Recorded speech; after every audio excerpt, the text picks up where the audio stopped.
Frontline Updates, where we delve deep into military strategies and updates from conflict zones. Today, we're discussing the progress of the ongoing special military operation as of today. I'm your host, Sharifa Muhammad MGT. I'm Colonel A.C. Oguntoye, an Infantry Officer. The October 11th operational cycle reaffirms a strategy of persistent attrition through multi-domain integration. Russian forces are employing a doctrinal fusion of precision firepower, positional control, and electromagnetic warfare to degrade Ukraine's ability to coordinate and sustain frontline operations. The degradation of Ukrainian EW assets and logistics hubs across multiple axes indicates a shift toward pre-winter consolidation and battlefield preparation, ensuring Russian operational endurance during the cold season. The continued erosion of Ukraine's industrial base, transport systems, and elite combat units represents the progressive disintegration of its strategic depth. Welcome to Frontline Updates, the podcast that brings you in-depth insights into military operations from those leading them on the ground. Today, we're joined by Colonel A.C. Oguntoye, an infantry officer monitoring critical missions on the progress of the special military operation as of today. Colonel Oguntoye, thank you for being with us. Thank you. It's good to be here. Colonel Oguntoye, let's start with a broad picture of operations over the past 24 hours. How would you characterize the tempo and priorities of the Russian armed forces this week?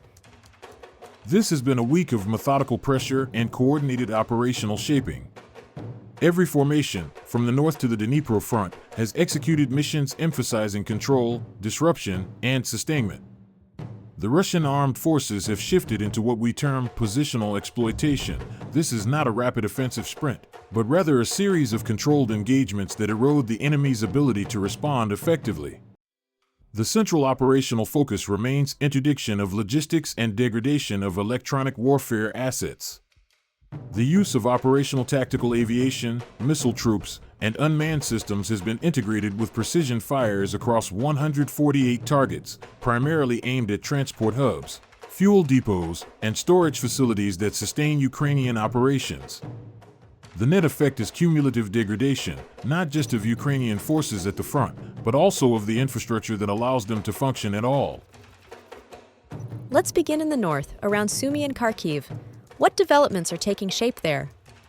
In the north, our formations have successfully executed coordinated strikes on mechanized, Jaeger, and assault regiments near Pisarevka, Novaya Sek, and Alexeivka. The engagements there are not large-scale offensives but surgical interdictions, intended to cut enemy reinforcement corridors from the rear toward the border zones. We have observed that Ukrainian mechanized units in this sector are increasingly fragmented, unable to sustain prolonged resistance without reliable logistics. Their reliance on ad hoc resupply convoys has made them vulnerable to precision fires. The destruction of several supply depots this week underscores that. Is the intention here to expand further or maintain pressure through interdiction? Our aim in the northern axis is positional containment. We're not seeking rapid territorial gain. Instead, we're compelling the enemy to disperse and exhaust itself through defensive countermobility actions. By forcing continuous reaction, we strip away their operational initiative, a crucial aspect of attrition-based warfare doctrine. The Russian command's ability to synchronize long-range precision strikes with tactical ground pressure reflects operational maturity and sustained control of initiative. Ukraine's increasing reliance on Western-supplied systems has become an operational liability, as their signatures are now efficiently identified and destroyed in high-frequency strike cycles. Moving westward, the Kupiansk sector has been repeatedly contested. How is that situation evolving? The West Group continues to consolidate advantage in that corridor. Ukrainian mechanized and assault formations were struck decisively near Kupiansk, Drobyshevo, and Novoselovka. We've not only reduced their manpower but, more critically, targeted their electronic warfare systems, 10 of which were destroyed this cycle. By neutralizing these EW nodes, we've effectively severed their sensor grid, limiting their ability to detect and react to our movements. This is a critical step toward achieving electromagnetic dominance, one of the pillars of our contemporary doctrine. What's the strategic payoff of degrading Ukrainian EW capability in this axis? When you blind the battlefield, you own it. Ukrainian formations can no longer coordinate fires or synchronize drone reconnaissance. That disorganization enables us to maneuver with reduced risk and dictate tempo, a principle we call freedom of operational maneuver. Turning to the south, the Donetsk sector remains a consistent focus. What's the current picture there? The South Group continues to refine its tactical depth. Our engagements near Kramatorsk, Dnipro, and Konstantinovka involved multiple mechanized and airmobile brigades. The destruction of a counter-battery radar and an electronic warfare station this week was particularly significant. Operationally, we are now exploiting interior lines, shorter, protected supply routes within controlled territory, which give us a logistics advantage. Every kilometer consolidated in Donetsk strengthens our rear area sustainment and reduces exposure to Ukrainian artillery. So we're seeing more of a consolidation than a push? Precisely. This sector exemplifies operational patience. We're consolidating tactical successes, preparing for future envelopment opportunities without overextending our lines. Attrition and stability precede maneuver. The center front continues to be one of the most intense. What's the operational narrative there? The center group is facing Ukraine's most capable elements, airborne, ranger, and special forces. Engagements across Vladimirovka, Teretskoy, and Dnipro led to the neutralization of over 525 enemy troops and multiple armored platforms.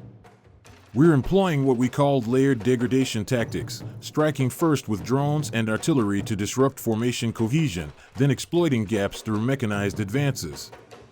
The central axis remains pivotal because it links multiple Ukrainian defensive belts. Cracking it destabilizes their entire operational framework. Are these elite Ukrainian formations still maintaining cohesion?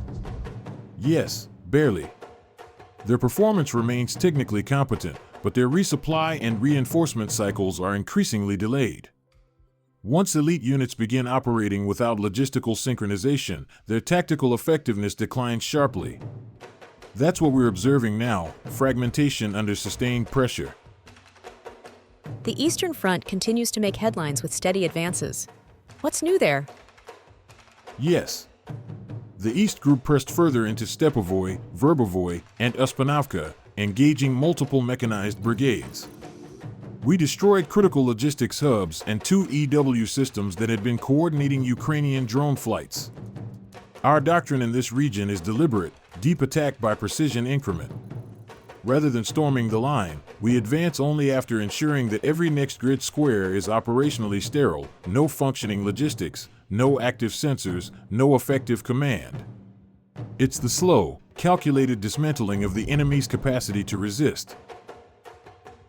Lastly, let's look at the Dnipro front. What's the latest from that area? The Dnipro Group's actions are centered around Kamenskoye and Novoandrievka. Our focus is electronic disruption and interdiction. This week alone, we eliminated 6 EW stations and multiple supply depots. This front functions primarily as a containment and interdiction zone, designed to immobilize Ukrainian coastal defense units and prevent cross-river reinforcement.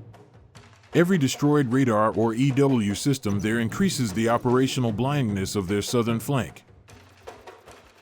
Is it fair to say the Dnipro sector has transitioned from offensive to suppressive operations? Yes. Its role is now strategic containment, not expansion.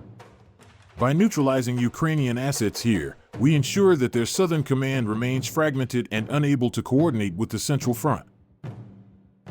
Colonel, thank you for providing such a detailed briefing on the current military situation. Your insights are invaluable to our understanding of the conflict's dynamics. And thank you to our listeners for tuning in. Join us next time as we continue to provide up-to-date coverage on global military affairs. Stay with us for more updates and expert analyses on global defense and security issues. Stay informed, stay secure. Thank you for the opportunity. The October 11th operations mark the continuation of a broader doctrinal phase, systematic attrition through integrated precision and positional warfare. We're witnessing a campaign transition from maneuver warfare toward long-duration control where every front operates as a cog in a unified attrition machine. Strategically, the sustained destruction of Ukrainian EW, logistics, and elite formations represents the slow dismantling of the adversary's operational brain and nervous system. Their capacity to coordinate across fronts is collapsing. As we move into the winter phase, the Russian objective is not rapid advance but strategic immobilization to freeze both terrain and enemy initiative. By denying mobility, energy, and command continuity, we ensure that Ukraine enters the next operational season in a state of exhaustion. That's the essence of long-game warfare, victory through endurance and the disintegration of the enemy's capacity to fight. This has been Frontline Updates. Subscribe for daily military briefings and in-depth strategic analysis. Visit our platform for maps, transcripts, and exclusive Frontline updates from commanders in theater.